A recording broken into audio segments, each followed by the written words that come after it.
নমস্কার, আজকে আমি পাউরুটির পকোড়া বানাচ্ছি। দেখুন কিভাবে বানাই। এখানে পাউরুটি নিয়ে নিয়েছি, চারিদিকে কেটে শক্ত অংশটা ফেলে দিলাম। তারপরে এখানে চৌকো করে কেচির সাহায্যে কেটে নিলাম। এখানে বেসন নিয়ে নিয়েছি 3 চামচের মতো। এখানে লবণ হলুদ দিয়ে দিলাম, লঙ্কা কুচি পেঁয়াজ কুচি দিয়ে দিলাম, সামান্য একটু আমি এখানে জোয়ান দিয়ে দিব। জোয়ানটা দেওয়ার পরে তারপরে জল দিয়ে গুলিয়ে নিলাম। আর এখানে একটা ডিম দিয়ে খুব ভালো করে ফেটিয়ে নিব। তারপরে এখানে কড়াইয়ের মধ্যে তেল দিয়ে দিলাম।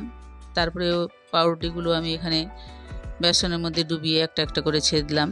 আর বড়াটা যখন ভাজবেন কড়া করে ভাজবেন না, তাহলে ভালো লাগবে না, নরম করেই ভাজবেন। আর এইটা চায়ের সঙ্গে এবং বাচ্চাদের টিফিনের মধ্যে দিবেন, খুবই ভালো লাগে খেতে। আর বিকেলে চায়ের সঙ্গে খাবেন। যদি ভালো লাগে লাইক শেয়ার কমেন্ট করবেন আর সাবস্ক্রাইব করতে ভুলবেন না।